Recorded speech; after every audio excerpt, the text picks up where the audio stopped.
My name is Madison, and I am 26 years old. I never thought I would wake up bald the day before my sister's wedding. The cool air on my scalp was the first sign something was wrong. Then I saw the clumps of hair on my pillow.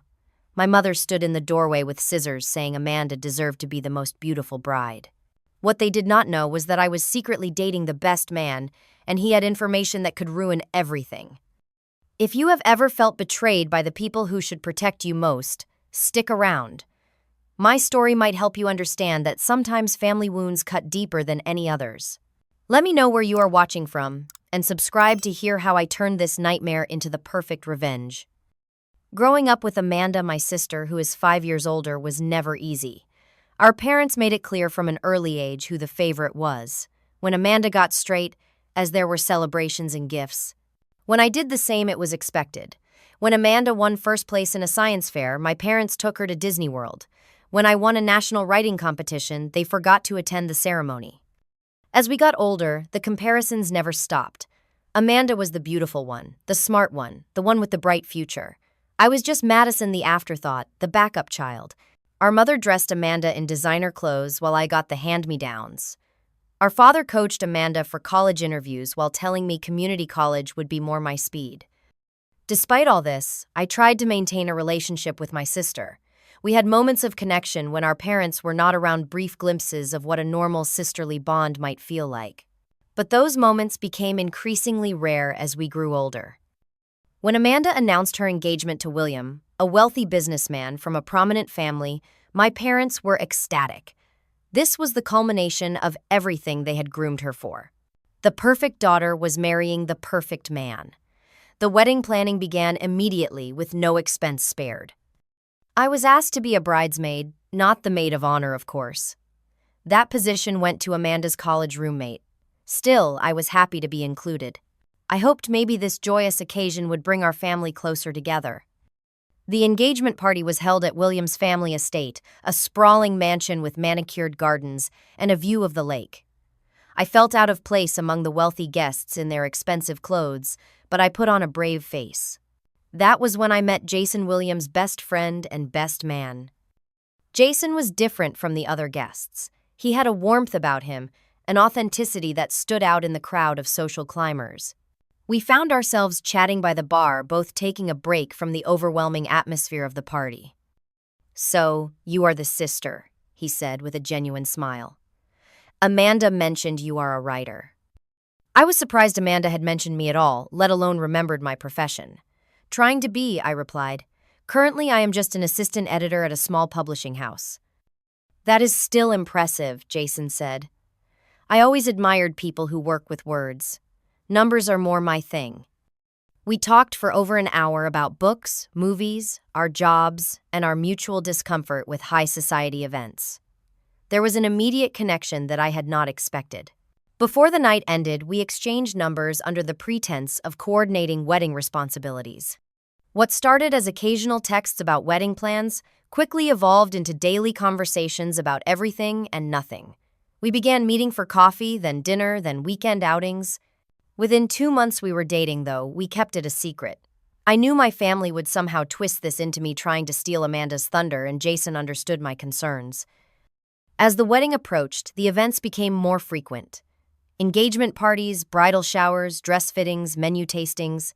I attended each one with a smile, genuinely happy for my sister, despite our complicated relationship. But I began to notice a disturbing pattern.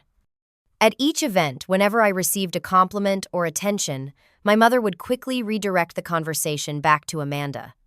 If someone commented on my dress, my mother would immediately point out how beautiful Amanda looked. If I was engaged in an interesting conversation with a guest, my mother would interrupt to pull me away for some unnecessary task. The breaking point came at the bridesmaid dress fitting 3 days before the wedding. The designer had created beautiful sage green gowns for all of us. When I tried mine on, the seamstress commented that the color complemented my eyes and fair skin perfectly. "You look stunning, dear," she said, adjusting the hem. I caught a glimpse of my mother's face in the mirror. Her eyes had narrowed, her lips pressed into a thin line. Amanda, who was watching from a plush chair in the corner, looked close to tears.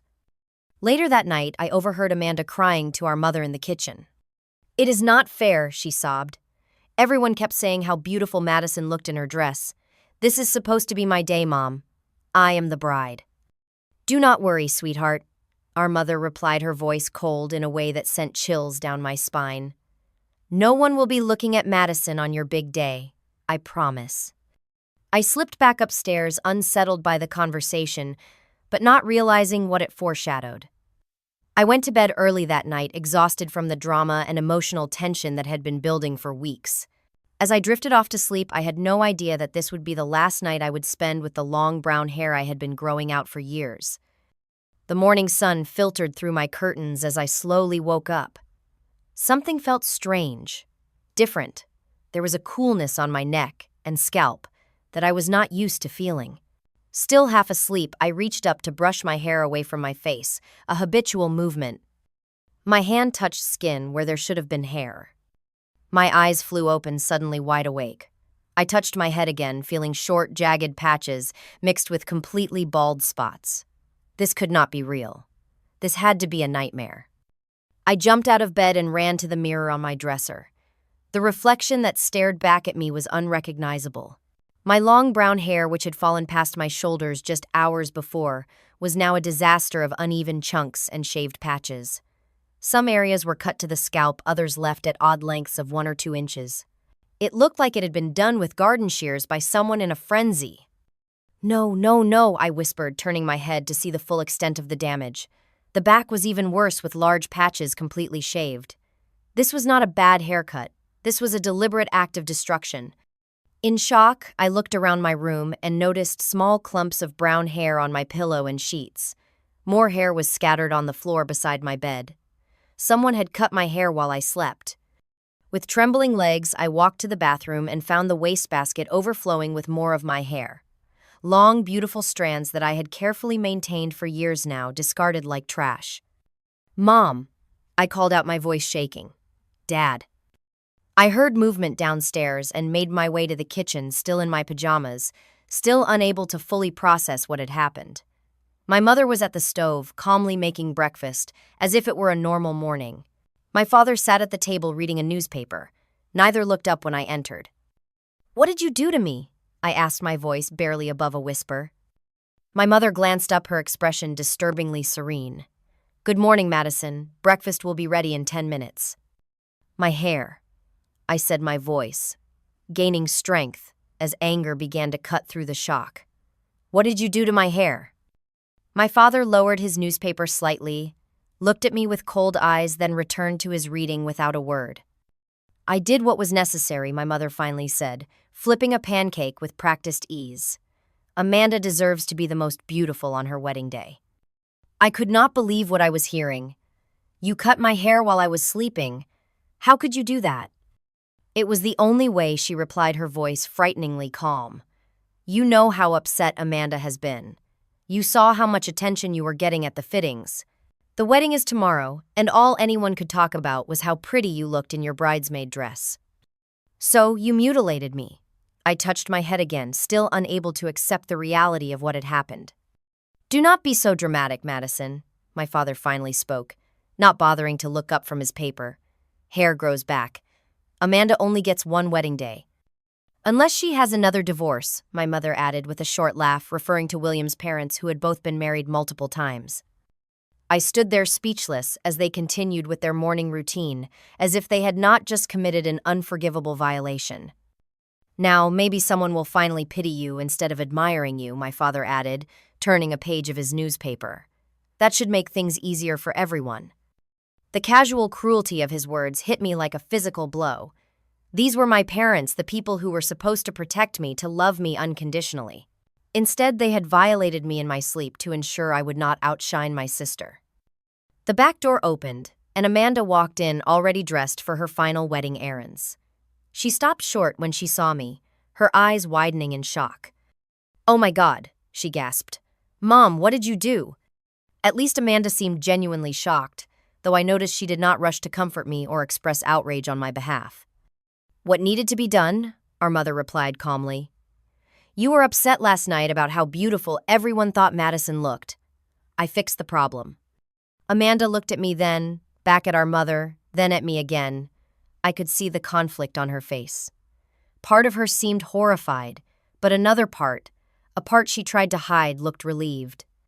"Madison, I am so sorry," she said, though her words rang hollow. "I never thought she would do something like this." "But you are not exactly upset that she did, are you?" I asked, my voice steadier than I expected. Amanda had the decency to look ashamed, but she did not deny it. I turned and ran back upstairs, locking myself in the bathroom. I tried desperately to fix my hair to find some way to make it presentable, but it was hopeless. The damage was too severe, too deliberate. No amount of styling could hide what had been done. As I sat on the edge of the bathtub, my phone buzzed with a text from Jason. "Good morning, excited for rehearsal dinner tonight. Cannot wait to see you." I stared at the message, tears blurring my vision. How could I tell him what had happened? How could I explain that my own parents had mutilated me out of some twisted sense of loyalty to my sister? Would he even believe something so cruel, so unhinged? I decided not to tell him, not yet. I could not bear the humiliation of explaining this situation via text. I would figure out what to do first, then face him when I had a plan. As the initial shock began to wear off, a new emotion took its place. Anger. White-hot, clarifying anger. This was not just a haircut. This was the culmination of a lifetime of being treated as less than, of being sacrificed on the altar of Amanda's happiness. And I was done being the sacrifice. For the first time in my life, I felt a desire for revenge burn inside me. Not just petty retaliation, but true justice. My parents and sister needed to understand that their actions had consequences. They could not treat me this way and expect me to smile and play my part in their perfect family fantasy. I looked at my reflection again, at the ruined hair and the red-rimmed eyes, and made a decision. This would not break me. This would transform me. And they would regret the day they decided to cut my hair while I slept. I could not stay in that house another minute. I grabbed a beanie from my drawer, pulled it over my butchered hair, and slipped out without saying another word to my family. I got into my car and just drove, tears streaming down my face with no particular destination in mind. After about 20 minutes of aimless driving, I found myself pulling into the parking lot of Transformation, the salon where my friend Catherine worked. Catherine and I had been friends since high school, one of the few friendships I had managed to maintain, despite my family's tendency to isolate me. She was the only person I could think of who might help me in this situation. The salon was busy with wedding parties getting ready for weekend ceremonies, but Catherine spotted me immediately. Her smile faded as she saw my tear-stained face. "Madison, what is wrong?" she asked, coming over to greet me. I could not speak. I simply pulled off the beanie, revealing the disaster underneath. Catherine gasped, her hand flying to her mouth. "Oh my God, what happened?" I broke down completely, then sobbing in the middle of the salon as curious clients looked on. Catherine quickly led me to her private styling room in the back and closed the door. "My mother did this," I finally managed to say between sobs. "She cut my hair while I was sleeping last night." "What? Why would she do that?" "So I would not look prettier than Amanda at her wedding tomorrow." Catherine's expression shifted from shock to fury. "That is assault. That is abuse. We should call the police." I shook my head. They would never believe me. My parents would say I did it myself for attention or that it was a misunderstanding. They always find a way to make me look like the crazy one. Catherine knelt in front of me, taking my hands in hers. "Madison, this is not okay. This is not normal. No mother should ever do this to her daughter." "I know," I whispered. "Let me see what I can do to fix this," she said, gently examining my hair. "I cannot restore the length, but I might be able to create a stylish pixie cut from this mess." For the next hour, Catherine worked her magic carefully, cutting, trimming, and styling what remained of my hair. As she worked, I told her everything.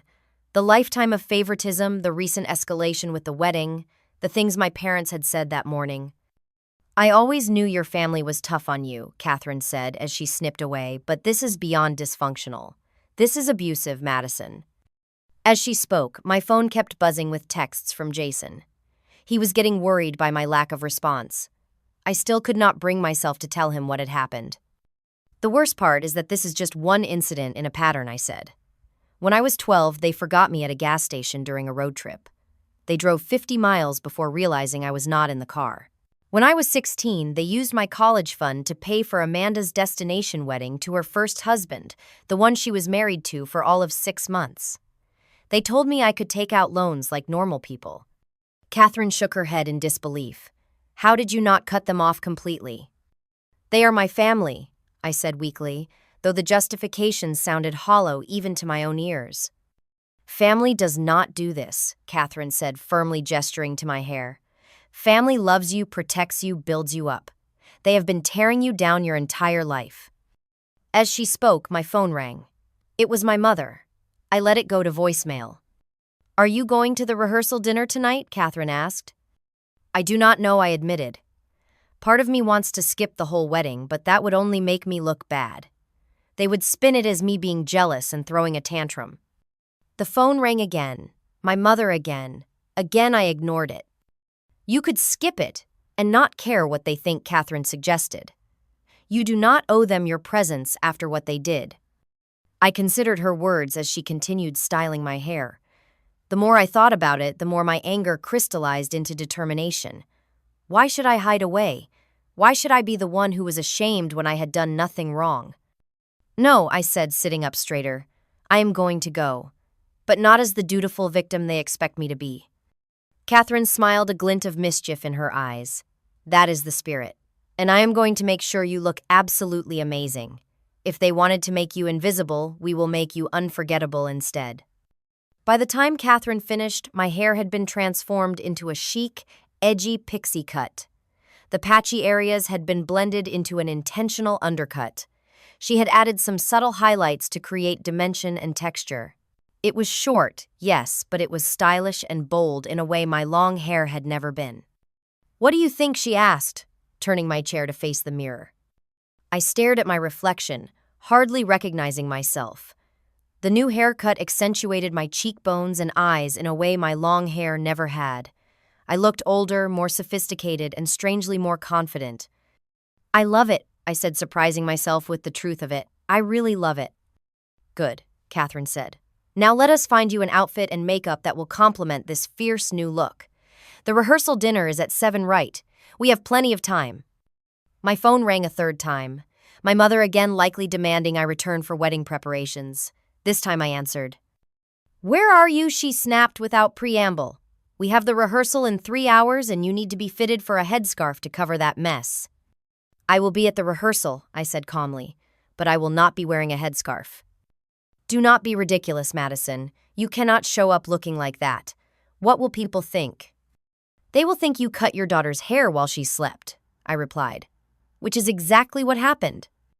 Madison, my mother's voice, took on the warning tone I had heard all my life, the one that usually made me back down. But not today.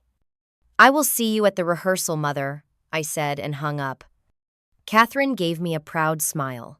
That was awesome. Now let us make sure you look incredible tonight. As Catherine helped me select bold makeup to complement my new haircut, I received a text from Jason.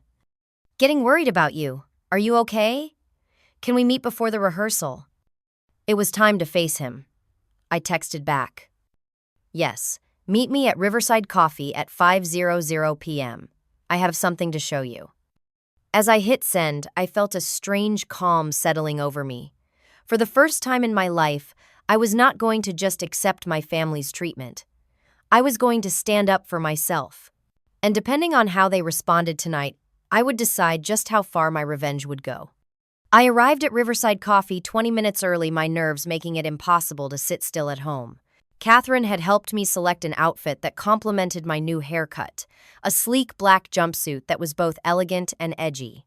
She had also done my makeup, emphasizing my eyes with smoky shadow and adding a bold red lip that I would never have chosen for myself before. When I caught my reflection in the coffee shop window, I barely recognized myself. I looked confident, stylish, and somehow more authentically me than I ever had with my long hair and understated makeup. Jason arrived right on time, scanning the coffee shop until his eyes landed on me. I saw the moment of confusion, followed by recognition, then appreciation as he walked over. Madison, he said, taking the seat across from me. Wow, Your hair. It looks amazing. I had prepared myself for shock sympathy, maybe even disappointment. I had not expected genuine admiration. You really like it? I asked hesitantly. It is stunning, he said with complete sincerity. It suits you perfectly. When did you decide to make such a change? The lump in my throat made it difficult to speak. I took a deep breath and told him everything from overhearing Amanda and my mother the night before, to waking up with my hair destroyed to my parents' callous reactions. As I spoke, Jason's expression transformed from confusion to disbelief to cold anger. His hands clenched into fists on the table. They did what he said when I finished his voice, dangerously quiet. Your own mother cut your hair without your consent while you were sleeping, and your father said it was so people would pity you. I nodded, fighting back tears. That is assault, he said, echoing Catherine's words from earlier. That is abuse, Madison. You need to report this. They would deny it, I said. They would say I did it myself for attention. Jason reached across the table and took my hand. I believe you, and I think others would too. His unwavering support broke something open inside me. I had spent so long accepting my family's treatment, making excuses for their behavior, believing on some level that I deserved it. Having someone look me in the eye and validate that what they did was wrong felt like coming up for air after years of drowning. There is something else you should know, Jason said after a moment, his expression troubled. Something about William. What about him? I asked. He has been having second thoughts about the wedding. Serious ones. He has almost called it off twice in the last month. This was not what I had expected. But he seems so happy with Amanda. They look perfect together. Jason shook his head. It is an act. He feels trapped. His family loves Amanda, and the business connections with your father are important to them. But William has been in contact with his ex-girlfriend Melissa. The one from college. I vaguely remembered Amanda mentioning a serious girlfriend William had before her. Yes, he still has feelings for her. Look at these texts from last week. Jason pulled out his phone and showed me a conversation between him and William. The messages were clear, William expressing doubts about marrying Amanda and admitting to ongoing communication with Melissa. He showed me more explicit texts between them yesterday after we had too many drinks at his bachelor party, Jason admitted. I told him to be honest with Amanda, but he is afraid of disappointing everyone. I stared at the messages, my mind racing with possibilities. Here was leverage information that could potentially derail the wedding entirely. Part of me, the hurt and angry part, wanted to use it immediately to blow up Amanda's perfect day, just as my family had blown up my sense of security and bodily autonomy. But another part hesitated. Would ruining Amanda's wedding make me just as bad as them? I am not telling you this to encourage you to do anything with the information, Jason said, seeming to read my thoughts. I just thought you should know the truth about the situation. Thank you for telling me, I said quietly. What are you going to do about tonight? The rehearsal dinner. I am going to show up looking like this. I gestured to my hair and outfit. I am going to give them a chance to apologize and acknowledge what they did was wrong. And if they do not? I met his eyes. Then I will decide how far I am willing to go to make them understand that they cannot treat me this way anymore. Jason nodded slowly. I will support whatever you decide. Just know that what they did is not okay, and you do not have to pretend it is for the sake of family harmony. We finished our coffee and headed to the church for the rehearsal, Jason in his car and me in mine. As I drove, I thought about the information he had shared about William and Amanda. It was the perfect ammunition for revenge, but was I really willing to use it? Would exposing William's doubts and communication with his ex be justified after what my family had done to me? I arrived at the church and sat in my car for several minutes, gathering my courage. The rehearsal was set to begin, soon followed by dinner at an upscale restaurant downtown. I touched my short hair one last time, took a deep breath, and stepped out of the car. The reactions when I walked into the church were exactly as I had anticipated. Gasps of shock-widened eyes, whispered comments behind hands. My mother looked like she might faint. My father's face turned an alarming shade of red, and Amanda stared at me with a mixture of shock and annoyance. What have you done? My mother hissed as I approached the family gathered at the front of the church. I fixed what you broke, I replied calmly. You look ridiculous, my father said. "I think she looks beautiful," Jason said, appearing beside me. "The haircut is very sophisticated." William, who had been talking with the minister, turned to see what the commotion was about. "Wow, Madison, great haircut. Very French." My mother looked like she had swallowed something sour. Amanda pulled me aside while the others began organizing for the rehearsal. "Why are you doing this?" she whispered furiously. "You know how important this wedding is to me." "Doing what?" "Getting a professional haircut after Mom butchered my hair in my sleep." A flicker of guilt crossed Amanda's face. "I never told her to do that. I was just upset after the fitting." "But you are not sorry she did it, are you?" I challenged. Amanda could not meet my eyes. "I did not want her to do that to you. But you have to understand this is my wedding. My one special day. Is it so wrong to want all the attention for once?" For once, I repeated incredulously. "Amanda, you have been the center of attention our entire lives. Everything has always been about you. When was I ever the special one? When did I ever get the spotlight?" "That is not true," she protested weakly. "It is, and you know it. But cutting my hair was crossing a line that cannot be uncrossed. They violated me, Amanda. They hurt me physically while I was asleep and vulnerable. And neither you nor they have actually apologized." "I am sorry," she said, but her eyes darted to the side to where William was watching us with curiosity. "Can we just get through this weekend without any more drama, please, for me?" The familiar request for me to set aside my feelings for Amanda's sake nearly made me laugh. How many times had I heard those words throughout my life? "I will be civil during the rehearsal and dinner," I said. "What happens after that depends on whether any of you can genuinely acknowledge and apologize for what was done to me." Amanda nodded quickly, clearly relieved that I was not going to make a scene right that moment. She hurried back to William's side, whispering something that made him frown in my direction. The rehearsal proceeded without incident. I went through the motions, practicing walking down the aisle, standing in my assigned spot, the choreography of the ceremony. Throughout it all, I caught Jason watching me with concern and support in his eyes. At the dinner afterward, I was seated far from the bride and groom at a table with distant relatives and friends who clearly had no idea what had transpired. They complimented my haircut, asked innocent questions about when I had decided to make such a bold change. I gave vague answers and redirected the conversation. As the dinner wound down, my mother approached my table, a tight smile fixed on her face for the benefit of the other guests. "I have brought you a lovely scarf to wear tomorrow," she said quietly. "It will help cover up your little rebellion." "I will not be wearing a scarf, Mother," I replied. "I will be wearing my hair exactly as it is." "Do not be difficult, Madison. You have made your point." "Have I?" "Because none of you have acknowledged or apologized for assaulting me in my sleep." My mother's smile remained fixed, but her eyes hardened. "You are being dramatic as usual. It is just hair." "Then why did you cut it? If it is just hair, why was it so important to remove mine?" She had no answer for that. Instead, she said, "Just remember that tomorrow is Amanda's day.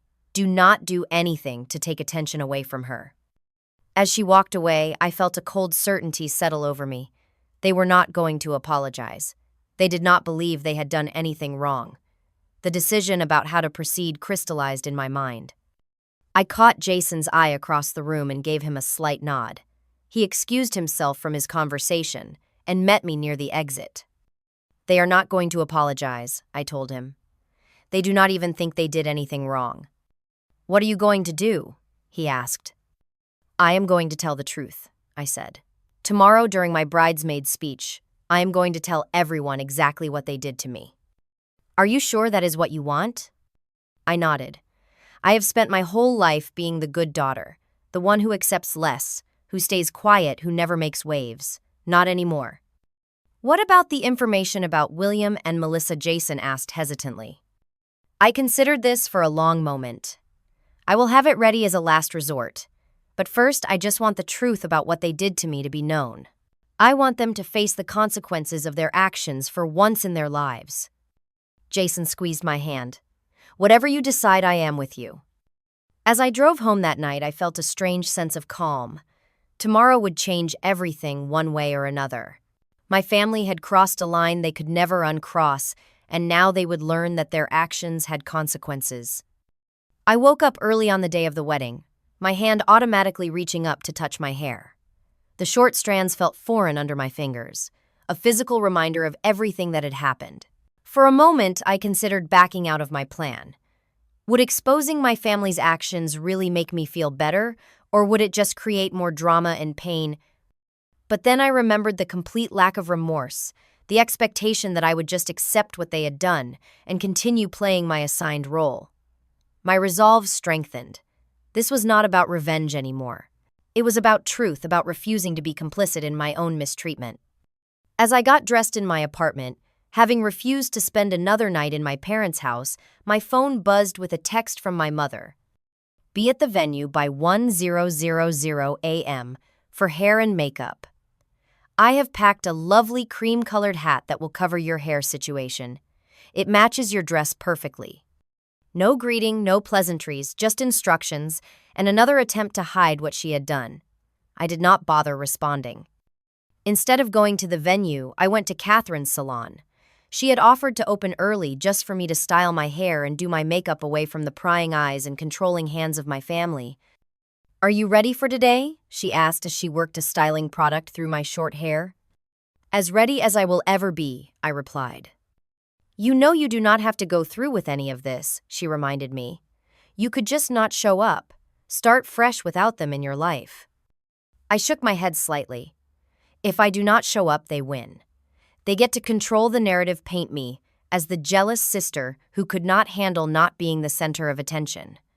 I need to tell the truth on my terms. Catherine nodded, understanding in her eyes. Well, then let us make sure you look absolutely stunning while you do it. By the time she finished, my pixie cut was perfectly styled, edgy but elegant. My makeup was flawless, enhancing my features without looking overdone. I slipped into my bridesmaid dress, the sage green material flowing gracefully. Looking in the mirror, I was surprised to see that the short hair actually complemented the dress better than my long hair would have, making the look more modern and sophisticated. You look beautiful, Catherine said, standing behind me. Thank you, I replied, realizing I felt beautiful despite everything that had happened. Or maybe because of it. For the first time in my life, I was standing up for myself, refusing to be diminished. I arrived at the venue exactly 1 minute before the ceremony was scheduled to begin, giving my family no time to argue about my appearance or try to force a hat onto my head. My mother spotted me immediately, her eyes widening in anger. She rushed over a cream-colored hat clutched in her hands. Put this on right now, she hissed. No, I said simply. Madison, I am not asking. This is Amanda's day, and you will not ruin it with your attention-seeking behavior. My attention-seeking behavior, I repeated incredulously. You cut my hair while I was sleeping because you were afraid I might look too pretty at Amanda's wedding, and I am the one seeking attention. Keep your voice down, she snapped, looking around nervously. People will hear you. Good, I replied. Maybe they should hear what kind of mother cuts her daughter's hair without consent. She grabbed my arm, her fingers digging in painfully. You will put on this hat, and you will not say another word about what happened. Do you understand me? I removed her hand from my arm. Touch me again, and I will tell everyone here exactly what you did, right now before the ceremony even starts. The threat worked. She stepped back, her face pale with anger and fear. This is not over, she warned. You are right about that, I agreed. The wedding coordinator appeared, then ushering us into position for the processional. The ceremony was about to begin.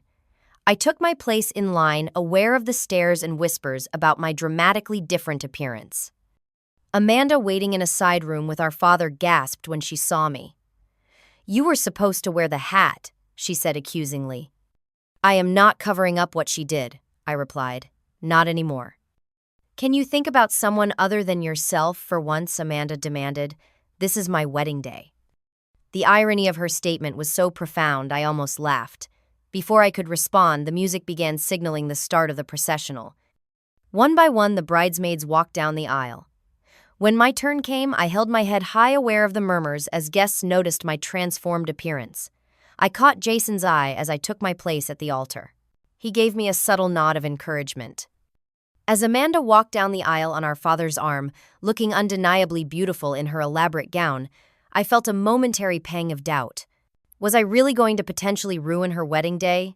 Was my pain worth disrupting what was supposed to be the happiest day of her life? But then I remembered the years of favoritism, the casual cruelty, and finally the violation of cutting my hair while I slept, all to ensure Amanda remained the center of attention. This was not about one incident. This was about a lifetime of being treated as less than. The ceremony proceeded without incident. Amanda and William exchanged vows, rings were placed on fingers, a kiss was shared. Throughout it all, I stood in my designated spot, played my assigned role. But inside, I was rehearsing what I would say during the reception when I would have my moment to speak as a bridesmaid. After the ceremony, during the cocktail hour before the reception, Jason found me standing alone near a window. "You look stunning," he said. "Are you okay?" "I am nervous," I admitted, but I am not backing down.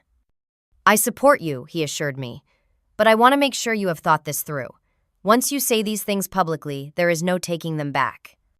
"I know," I said, "but they have had a lifetime of controlling the narrative. It is time for the truth to be told."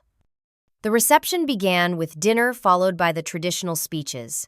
The father of the bride, the best man, the maid of honor, all giving their carefully prepared remarks full of inside jokes and well wishes. Finally, it was my turn. I approached the microphone acutely aware of every eye in the room on me. My mother's face was a mask of tension, my father's coldly warning. Amanda looked nervous, William confused. For those who do not know me, I am Madison, Amanda's younger sister. I began my voice steadier than I expected. Many of you have been commenting on my new haircut today, wondering when I decided to make such a dramatic change. I paused, taking a deep breath. The truth is, I did not decide to cut my hair. 2 nights ago, while I was asleep, my mother cut off my hair without my knowledge or consent. Gasps echoed through the room. My mother's face drained of color. She did this because at the dress fitting, some people commented that I looked beautiful in my bridesmaid dress. She was worried I might take attention away from Amanda on her big day, so she took matters into her own hands quite literally, with a pair of scissors while I was asleep. I pulled out my phone showing the before and after photos Catherine had helped me take. This is what I looked like before, and this is what I woke up to. More gasps, murmurs of shock and disbelief spreading through the crowd.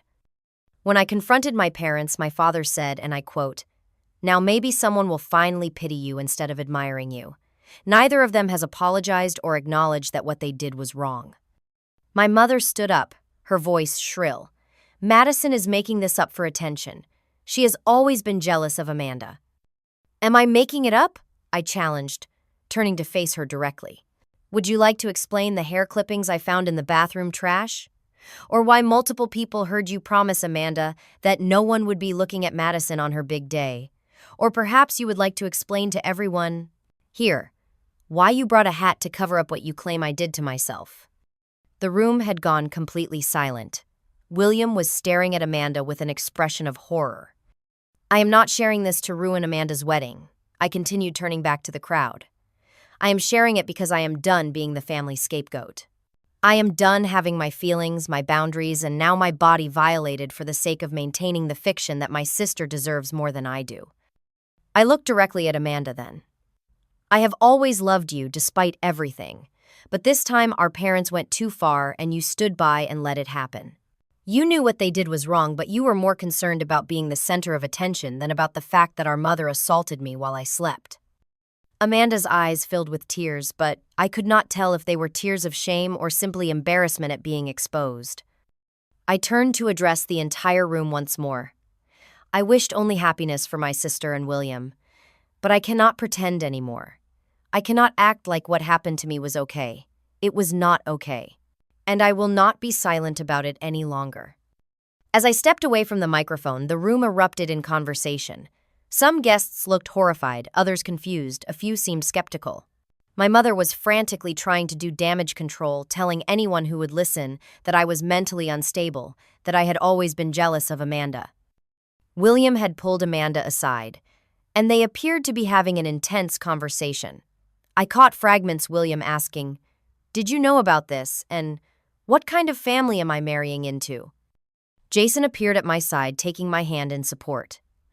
"Are you okay?" I nodded, Feeling surprisingly calm, I said what I needed to say. "What about the information about William and Melissa?" he asked quietly. I shook my head. "I do not need to use that. The truth about what they did to me is enough." But as we watched, the conversation between William and Amanda grew more heated. Amanda was crying openly now, gesturing toward me accusingly. William looked increasingly disturbed. Then, to my surprise, William approached me directly, Amanda trailing behind him. "Is what you said true?" he asked bluntly. "Did your mother really cut your hair while you were asleep?" "Yes," I replied simply. "Every word I said was true." He turned to Amanda. "And you knew about this. You knew what your mother did." "I did not tell her to do it," Amanda protested. "I was just upset after the fitting and said I wished I was the only beautiful one at my wedding. I never thought she would actually do something like that." "But you knew afterward," William pressed, "and you did not stand up for your sister." Amanda had no response to that. William ran a hand through his hair, looking deeply troubled. "I do not know if I can do this, Amanda. First, I find out your family assaulted your sister over something as trivial as looking pretty at our wedding. What else are they capable of? What else have you been complicit in?" The conversation was getting more personal than I had intended. I started to step away to give them privacy, but William stopped me. "Madison, I am so sorry for what happened to you. No one deserves to be treated that way, especially not by their own family." His sincerity caught me off guard. "Thank you," I said quietly. As I walked away with Jason, chaos continued to erupt behind us. My parents were arguing with each other and with various relatives who were demanding explanations. Amanda and William had moved their intense discussion to a more private corner. "Do you want to leave?" Jason asked. I looked around at the disintegrating wedding reception, the family secrets now laid bare for all to see. "Yes," I said. "I have said what I needed to say." As we walked out together, I felt a strange mixture of sadness and liberation. I had not intended to destroy Amanda's wedding, but I had refused to remain silent about the truth. Whatever happened next, I knew I had finally broken free from the role I had been assigned in my family's dysfunctional dynamic. The truth had been my revenge, and it had been more powerful than I could have imagined. The morning after the wedding, I woke up to over 50 notifications on my phone. Text messages, voicemails, social media tags, all exploding with reactions to what had happened at the reception. I silenced my phone without reading any of them, and made myself a cup of coffee, trying to process the events of the previous day. Part of me felt guilty for the public nature of my revelation. Another part felt vindicated that the truth was finally out. Mostly, I felt numb, emotionally drained from years of suppressed feelings finally breaking through the surface. Eventually, I knew I had to face the aftermath. I sat on my couch and began sorting through the messages. They fell into distinct categories. From my family, there was fury. My mother had sent multiple texts, each more vitriolic than the last, calling me selfish attention, seeking mentally unstable. My father's single message was shorter but equally harsh. "You have always been a disappointment. Yesterday proved why." Amanda's messages started with rage, accusing me of deliberately ruining her special day, but her later texts showed a shift. "William and I had a long talk last night. He almost called off the honeymoon. I am still angry at you, but I also know what Mom did was wrong. I should have said something." It was the closest thing to an acknowledgement of wrongdoing that I had ever received from her. William had sent a message too, which surprised me. "I am sorry about what happened to you. Amanda and I have a lot to work through. I have told her I will not tolerate that kind of behavior from her family if we are going to stay together." The reactions from wedding guests were mixed. Some expressed horror at what my mother had done, offering support and validation. Others criticized me for choosing the wedding as the moment to air family grievances. A few suggested I was exaggerating or making up the story entirely. Most surprising were the messages from several of Amanda's friends, women I had always assumed were firmly in her corner. "We have seen how your family treats you for years," one wrote. "What your mother did was assault, plain and simple. You were right to speak up." The last message I opened was from Jason. "Thinking of you this morning. Call when you are ready to talk." I set my phone down, overwhelmed by the flood of reactions. The world felt different today, as if speaking my truth had shifted something fundamental in my reality. For the first time, people had seen the dynamic I had lived with my entire life. For the first time, I had refused to accept the role of silent sacrifice. I called Catherine first. "How are you holding up?" she asked when she answered. "I am not sure," I admitted. "Part of me feels terrible for causing such a scene at Amanda's wedding. Another part feels like I finally stood up for myself." "Both things can be true," Catherine said wisely. "What you did took incredible courage. And if you want to crash on my couch for a few days to avoid the family fallout, my door is open." I accepted her offer gratefully. The thought of potentially running into any family members in my apartment building was too stressful to contemplate. As I packed an overnight bag, my phone rang. It was Jason. I answered immediately. "Hey," he said softly. "How are you doing?" "Processing," I replied. "It is a lot." "Do you regret it?" I considered the question carefully.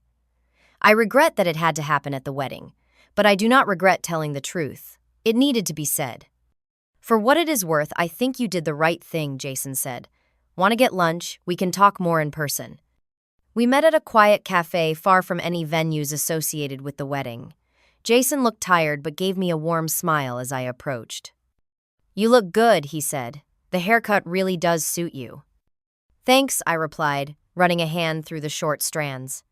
"I'm starting to think maybe this was the style I should have had all along." We ordered food, and then Jason updated me on what had happened after I left the reception. "William and Amanda had a pretty intense conversation. He was genuinely shocked by what your mother did.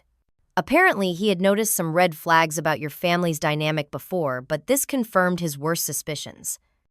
"Are they still together?" I asked. "Yes, but the honeymoon to Bali has been postponed. William insisted they needed to work through some things first. He also told Amanda that he expects her to stand up to your parents about their treatment of you if they are going to have a future together." "Wow," I said, genuinely surprised.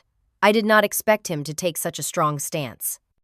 "I think it made him question what kind of family he was marrying into," Jason said, "and whether Amanda might treat their future children the same way your parents treated you."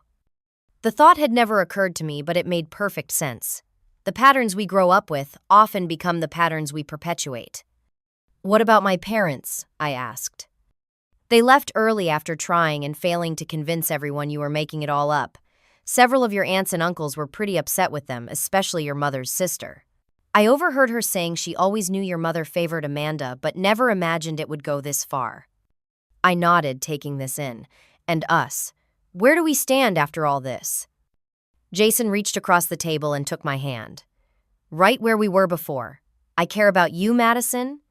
What happened yesterday does not change that. If anything, it makes me admire your courage even more." His unwavering support brought tears to my eyes. For so long I had been conditioned to believe that speaking up would cost me love and acceptance. Here was evidence to the contrary. Over the next week, the situation continued to evolve. I stayed at Catherine's apartment, giving myself space from potential family confrontations. I returned to work where my colleagues complimented my new haircut, unaware of its traumatic origins.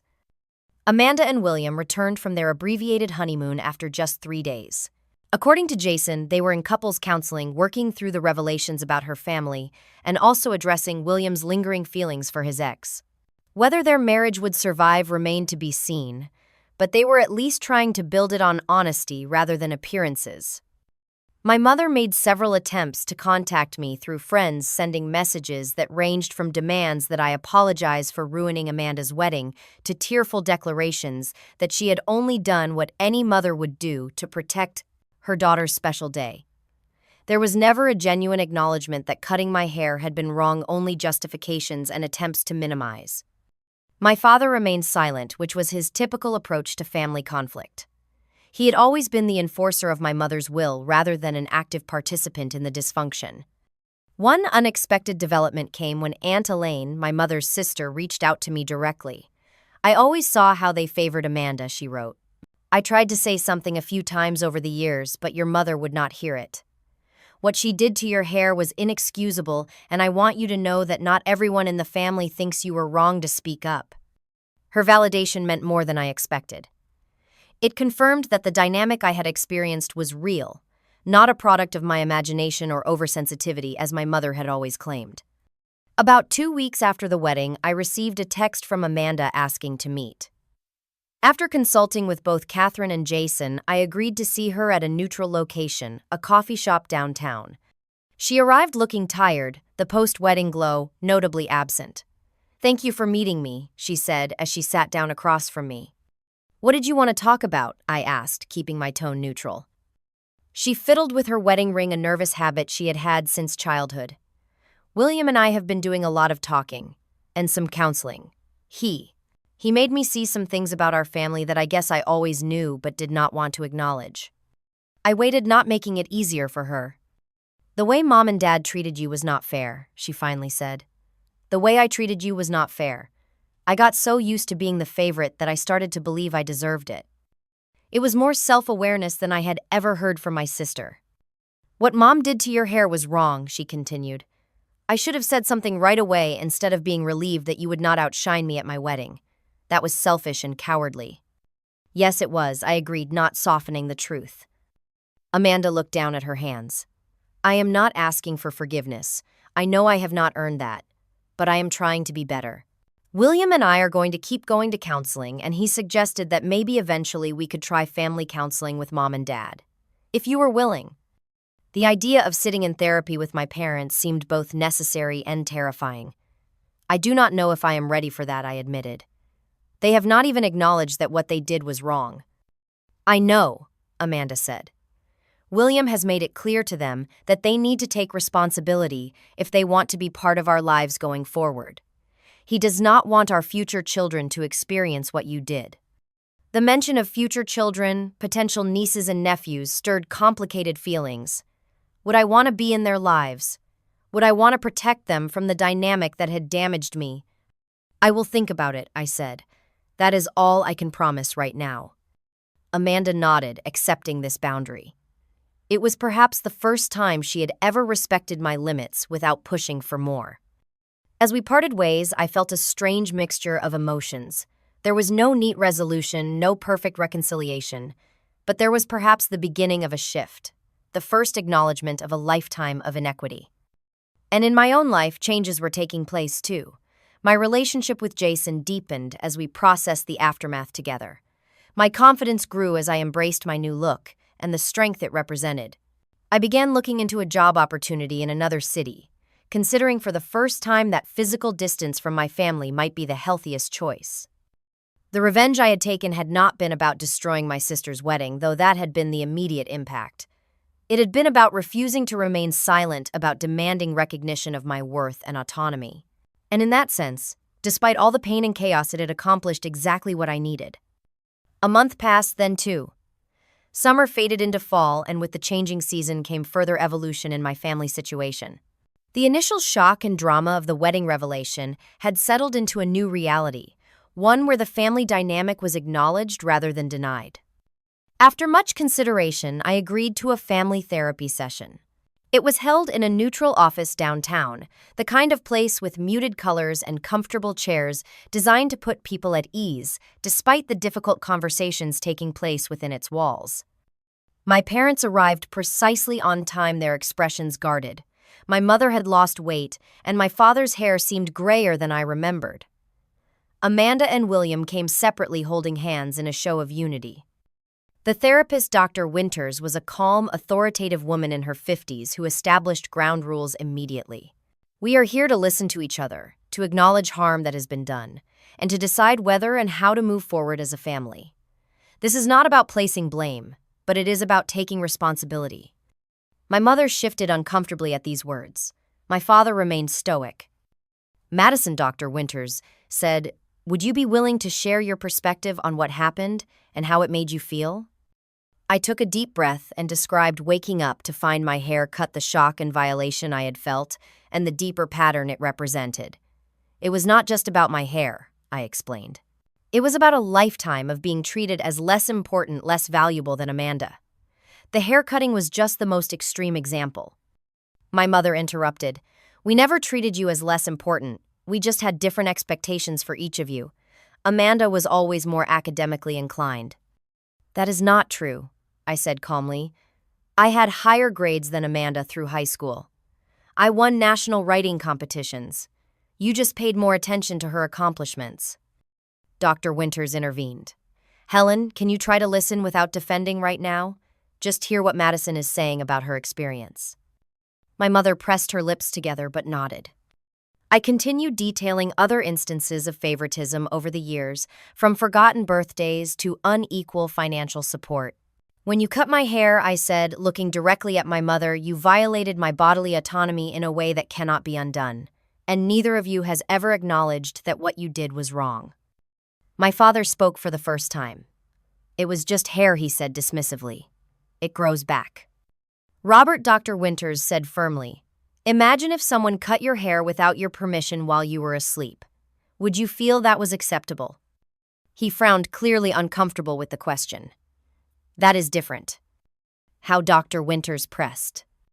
It just is, he insisted, but his certainty seemed to waver. Mom, Dad, Amanda interjected, surprising me. What you did to Madison was wrong. If someone did that to me, I would feel violated and betrayed. We need to acknowledge that.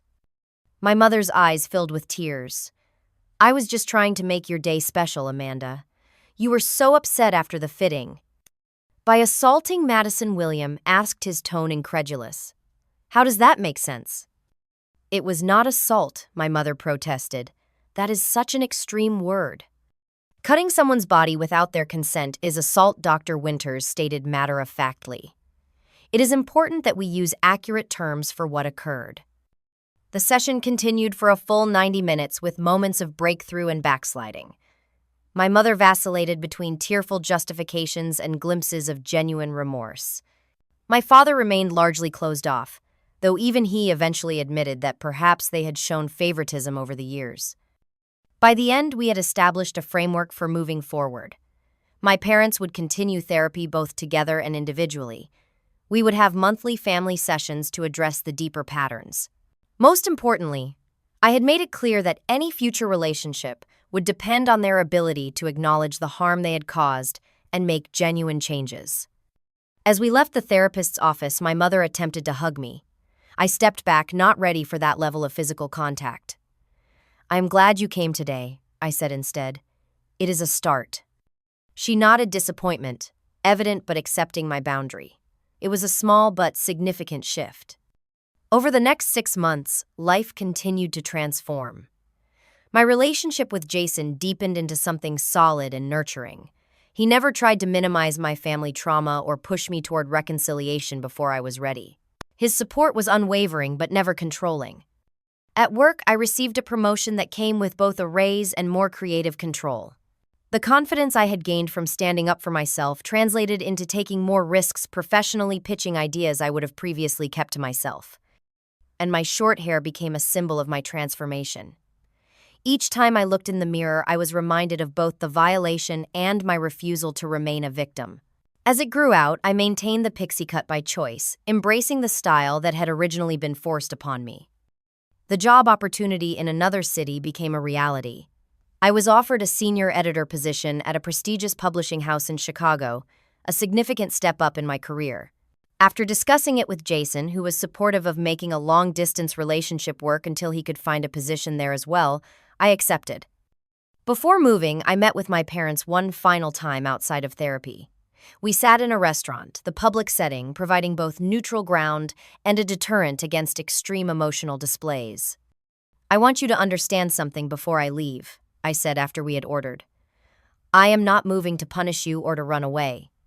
I am moving because it is a great opportunity for my career, but the distance might also be healthy for us right now. My father nodded stiffly. My mother looked on the verge of tears, as she often did these days when facing the consequences of her actions. We understand, she said, though her tone suggested otherwise. We just wish things could go back to the way they were. They cannot, I said firmly. The way things were was harmful to me. I was treated as less valuable, less worthy of love and support. That cannot happen anymore. We never meant to make you feel that way, my mother protested weakly. Intent does not change impact, I replied, quoting a phrase from our therapy sessions. And cutting my hair without my consent was not an accident or a misunderstanding. It was a deliberate violation. My father cleared his throat. I have been thinking about that, he said, surprising me. And about what I said afterward about people pitying you. That was wrong of me. It was not a full apology, but coming from my father, it was significant. He had never before acknowledged any wrongdoing, preferring to dismiss or deny rather than reflect. Thank you for saying that, I said quietly. My mother reached across the table as if to take my hand, then seemed to think better of it. I am sorry, Madison, she said, her voice breaking. I was so focused on Amanda's happiness that I did not think about how my actions would affect you. That was wrong. It was the most direct apology she had offered since the incident. There were still qualifiers, still hints of justification, but it was progress. I appreciate that, I said. I hope we can continue to work on building a healthier relationship, even with me living in Chicago. As we finished our meal and prepared to part ways, my mother handed me a small envelope. Amanda asked me to give you this. She and William had to go out of town this weekend, but she wanted you to have it before you left. I opened it later alone in my apartment. Inside was a card with a handwritten note. Madison, William, and I have rescheduled our vow renewal for next spring. We would be honored if you would attend not as a bridesmaid with duties and expectations, but as a cherished guest who can celebrate with us on your own terms, with love and regret for the past Amanda. Accompanying the note was a gift certificate for a high-end salon in Chicago with a brief addition for whatever style you choose. It was a thoughtful gesture, acknowledging both the harm done and my right to bodily autonomy. I set the card aside, neither accepting nor rejecting the invitation yet. Time would tell whether the changes in my family were genuine and lasting. The day before my move to Chicago, Jason helped me pack the last of my belongings. As we took a break sitting on the floor of my mostly empty apartment, I found myself looking at an old family photo I had unearthed while packing. It showed the four of us at a beach when I was about 8 and Amanda 13. We were all smiling, looking like a perfect, happy family.